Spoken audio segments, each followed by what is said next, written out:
Selamat pagi Bapak Ibu dan saudara-saudaraku, apa kabar pagi ini? Harapan dan doa saya kita semua telah bangun dengan sehat, selalu bahagia dan sukacita dalam anugerah Tuhan kita Yesus Kristus. Senang sekali saya menjumpai Bapak Ibu dan saudara sekalian sebelum kita beraktivitas di hari ini. Bersama saya mari kita membaca dan merenungkan Amsal pasal 4 ayat 20 dan sampai 23, semoga menjadi panduan kita di sepanjang hari ini. Demikianlah sabda Tuhan.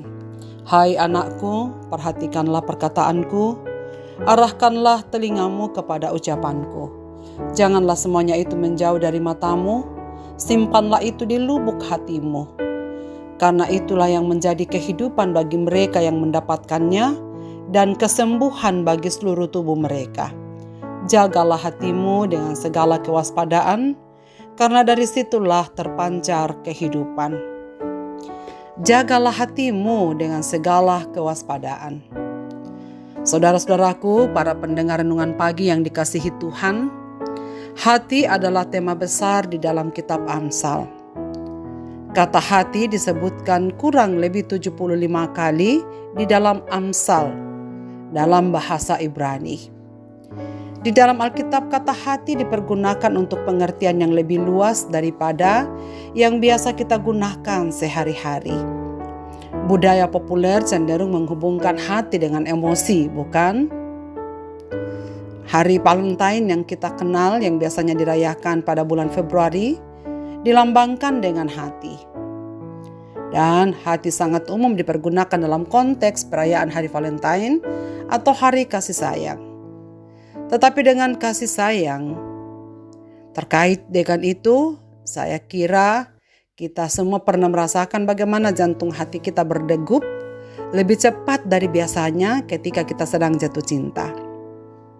Tetapi hati kita terasa sakit apabila kita bertepuk sebelah tangan, ataukah ketika harapan kita tentang cinta tak sesuai dengan harapan. Saudara sekalian, di dalam bahasa Alkitab, hati meliputi sejumlah aspek yang jauh lebih luas daripada sekedar cinta atau kasih sayang yang dilambangkan dengan hati.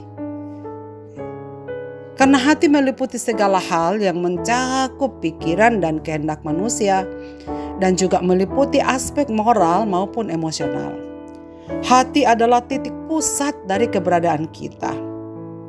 Orang Barat memiliki peribahasa untuk menyebut seseorang yang pandai, bijaksana, bertanggung jawab, dapat membuat keputusan yang baik, dan dapat berpikir jernih. Dengan peribahasa, orang itu memiliki kepala yang bijaksana di atas bahunya. Tetapi bila kita ingat kata Alkitab, khususnya dalam kitab Amsal ini, maka kebijaksanaan ada di dalam hati, bukan di dalam kepala. Kebijaksanaan itu bukan ada di dalam pikiran. Kitab Amsal mengatakan bahwa hati adalah tokoh kebijaksanaan. Dalam Amsal pasal 14 ayat 33 mengatakan, hikmat atau kebijaksanaan tinggal di dalam hati orang yang berpengertian. Selanjutnya dalam pasal 16 ayat 9 mengatakan, hati manusia memikir-mikirkan jalannya. Hati adalah tempat di mana kita merasakan sukacita atau kerinduan. Tetapi hati juga bisa bersifat licik ataupun bersifat murni. Dalam kitab Amsal, hati adalah penjumlahan atau hasil akhir dari seluruh keberadaan kita. Maka Amsal 27 ayat 19 mengatakan, seperti air mencerminkan wajah, demikianlah hati manusia mencerminkan manusia itu sendiri. Dan pada akhirnya hati kita akan diuji oleh Tuhan. Amsal 17 ayat 3 mengatakan, kui adalah untuk melebur perak dan perapian untuk melebur emas, tetapi Tuhanlah yang menguji hati. Di dalam Alkitab Perjanjian Baru dalam Lukas 6 ayat 45 dikatakan begini, orang baik mengeluarkan hal-hal yang baik dari perbendaharaan hatinya yang baik. Orang jahat mengeluarkan hal-hal yang jahat dari perbendaharaan hatinya yang jahat. Sebab apa yang diucapkan oleh mulut meluap dari hati. Jadi saudara sekalian, dalam teks bahasa Indonesia Lukas pasal 6 ayat 45 dikatakan bahwa apa yang kita keluarkan sebenarnya menunjukkan apa yang ada di dalam hati kita. Saudara-saudaraku, marilah kita kembali ke dalam ayat yang tadi yang kita baca. Jagalah hatimu dengan segala kewaspadaan, karena dari situlah terpancar kehidupan. Apa yang keluar dari hati mengalir segala sesuatu ke dalam kehidupan. Salah satu Alkitab versi lain mengatakan hati adalah sumber kehidupan itu sendiri. Saudara-saudaraku yang dikasihi Tuhan, kalau demikian bagaimanakah kita menjaga hati kita? Yohanes 4 ayat 14 mengatakan, barang siapa minum air yang akan kuberikan kepadanya, ia tidak akan haus untuk selama-lamanya. Sebaliknya air yang akan kuberikan kepadanya akan menjadi mata air di dalam dirinya yang terus-menerus memancar sampai kepada hidup yang kekal. Demikianlah perkataan Tuhan Yesus ini. Jadi saudara sekalian, bagaimana kita menjaga hati kita dengan memelihara, menyimpan air yang diberikan oleh Kristus di dalam bacaan ini. Air yang diberikan Yesus itu tidak akan membuat kita untuk kehausan, dan air itu akan tetap ada untuk terpancar keluar dari diri kita kepada orang-orang yang ada di sekitar kita. Jadi air itu adalah sesungguhnya Kristus sendiri yang memenuhi hati kita, dan sabdanya lah yang akan mempengaruhi semua pikiran, perbuatan hingga tingkah laku kita. Kalau demikian saudara sekalian, apakah kita sudah memiliki sumber air yang murni? Hanya ada satu sumber air yang murni. Hanya Yesus yang dapat memberikannya. Maka percaya dan beriman kepada Yesus Kristus dan menjadikan Dia Raja, pemimpin, dan fokus serta pandu hidup kita. Maka hati kita akan senantiasa terpelihara dengan segala kewaspadaan. Ya, karena yang mengisi hati kita adalah air hidup yang Ia berikan.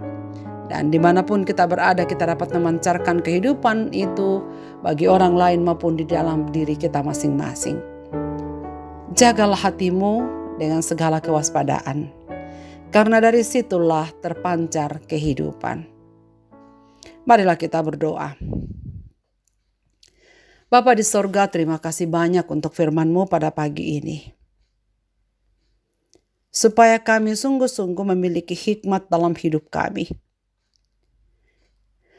Kami memperhatikan perkataan-Mu, kami memperhatikan petunjuk-Mu, dan kami ingat serta kami taruh di hati kami. Sebab kami rindu memiliki kehidupan. Bukan hanya di dunia ini, tapi sampai di hadapan-Mu nanti ya Tuhan. Dan supaya kehidupan yang Engkau sudah kerjakan dalam diri kami dapat mengalir kepada sebanyak mungkin orang. Untuk mengenal bahwa Engkau Tuhan, juru selamat hidup kami. Maka pada pagi ini Tuhan, hamba-Mu berdoa biarlah Roh Kudus membantu kami, membantu seluruh pendengar renungan pagi ini dimanapun mereka berada. Agar Tuhan menguatkan mereka untuk membantu, menjaga segala hati mereka dengan segala kewaspadaan. Kepada semua yang berletih-lesu Tuhan berikanlah kelegaan. Pada mereka yang sedang ketakutan Tuhan, berikanlah kepastian bahwa Engkau ada untuk mereka. Yang sedih Tuhan hiburkan, dan yang sakit Tuhan sembuhkan. Terima kasih ya Tuhan Yesus, kami serahkan diri dalam tangan-Mu di sepanjang hari ini. Kami doakan segenap umat-umat-Mu dimanapun mereka berada dalam aktivitas mereka di hari ini. Peliharalah mereka Tuhan. Biarlah hari ini apapun yang mereka kerjakan diberkati oleh Tuhan. Dan kiranya Tuhan memimpin segenap anggota keluarga kami.